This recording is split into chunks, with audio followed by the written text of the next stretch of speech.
मैंने एक दानिश्वर से पढ़ा था, जापान वाले लोग, ये तवज्जो से सुनिए, मछली खाने के बड़े शौकीन, और वैसे भी उस तरह के ये जो लोग हैं चाइनीज टाइप के, इनके यहाँ मछली का रिवाज ज्यादा है। लेकिन जापानी लोगों का उनकी एक आदत ये थी कि वो ताजी मछली खाते थे।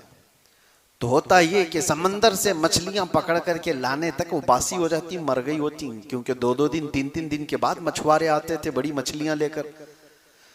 तो अब उसके लिए इन लोगों ने एक दूसरा तरीका इख्तियार किया कि नहीं, ताजा मछली खानी है तो एक बहुत बड़े टैंकर जहाज के समंदरों में भेजे गए। उसमें पानी रहता था, मछलियां समंदर से पकड़ी जाती थी और पानी में डाल दी जाती थी, और पानी में डालने के बाद वो पानी में तैरती रहती थी तो जिंदा रहती, और जब साहिल पर आते तो अभी मछलियां जिंदा ही रहती थी, मरी हुई बासी नहीं होती थी। तो ये चंद दिन तक चला, लेकिन ये भी फेल हो गया। क्यों? वजह ये थी कि लिखने वाले ने लिखा है कि वो मछलियां जो समंदर में तैरती थी उस तरह से ये टंकी में नहीं तैर रही थी।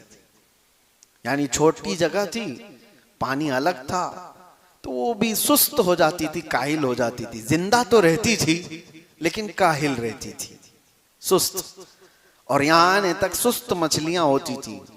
तो जापानी लोगों ने ये कहा कि सुस्त मछलियां खाने से हमारी तबीयत में भी सुस्ती ज्यादा ना आ जाए, हमें एक्टिव चाहिए, हरकत वाली। जानते हैं, उसके बाद उन्होंने एक तीसरा तरीका इख्तियार किया।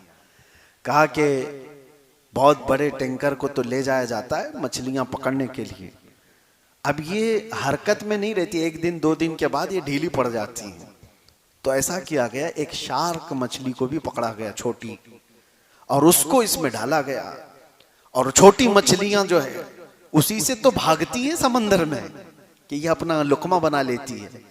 तो ये शार्क मछली उनको दौड़ाती रहती, जितने खा ली, और जितने बच गए वो साहिल पर आने तक बिल्कुल एक्टिव हरकत वाली मछलियां होती थी, उनको लेकर के जापानी लोग खाया करते थे।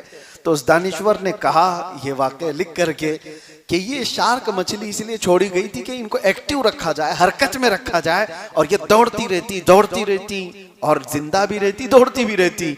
वो दानिश्वर कहता है इसीलिए हर एक की जिंदगी में एक शार्क का होना जरूरी है, ताकि वो उसे दौड़ाता रहे और वो भाग करके अल्लाह की बारगाह में आता रहे।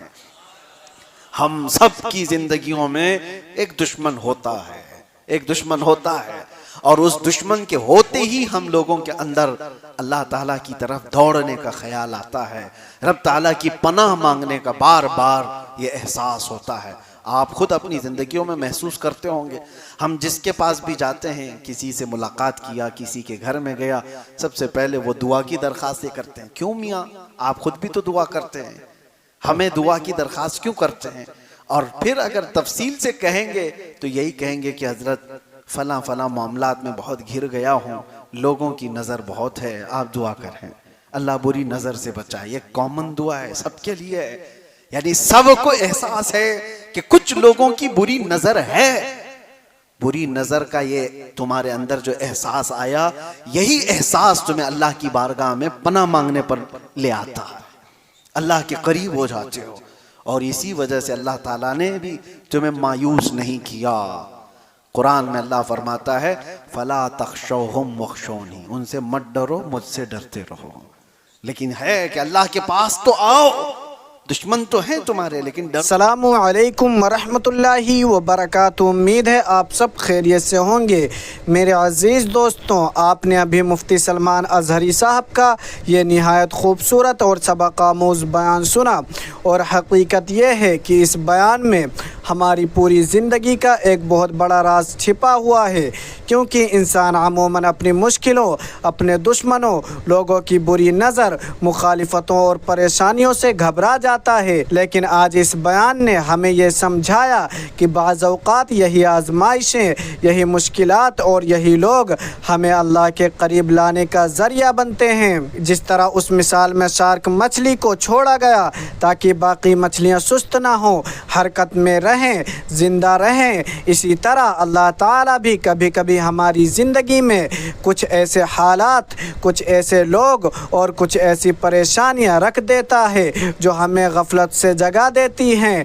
क्योंकि जब इंसान हर तरफ से बेफिक्र हो जाता है तो अक्सर अल्लाह से दूर हो जाता है, लेकिन जब मुश्किलात आती हैं तो फिर उसी रब की तरफ दौड़ता है, दुआएं करता है, सजदों में रोता है और अपने रब से मदद मांगता है। मेरे अजीज़ों, आज हम सब की ज़िंदगी में कोई ना कोई आजमाइश ज़रूर है। किसी को लोगों की हसद भरी नज़रें परेशान करती हैं, किसी को रिश्तों के मसाइल, किसी को कारोबार की फ़िक्र, किसी को बीमारी और किसी को मुस्तकबिल का खौफ। लेकिन अगर इन चीज़ों की वजह से हमारा ताल्लुक़ अल्लाह से मजबूत हो रहा है तो यकीन मानिए यही आजमाइश हमारे हक़ में रहमत बन सकती है। ये बयान हमें यह भी सिखाता है कि दुश्मनों से डरने के बजाय अल्लाह की पनाह में आना चाहिए, क्योंकि दुनिया के लोग चाहे कुछ भी कर लें, असली हिफाजत सिर्फ अल्लाह ताला की ज़ात कर सकती है। कुरान में भी अल्लाह ताला फरमाता है कि लोगों से न डरो बल्कि मुझसे डरो।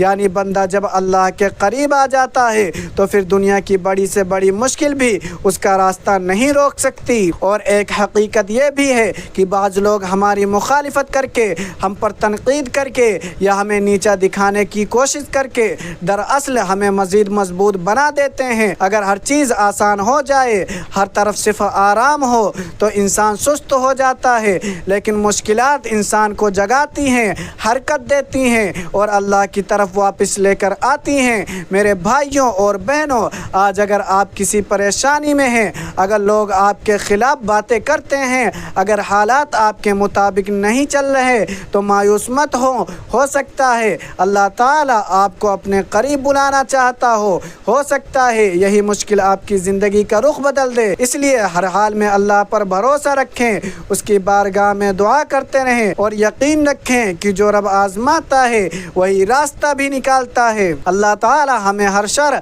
हर बुरी नज़र, हर हसद और हर आजमाइश में अपनी पनाह अता फरमाए, हमारे दिलों को अपने ज़िक्र से ज़िंदा रखे और हमें हर हाल में अपना मोहताज और अपना फरमाबरदार बंदा बनाए। आमीन या रब्बल आलमीन। अस्सलामु अलैकुम व रहमतुल्लाहि व बरकातुहू।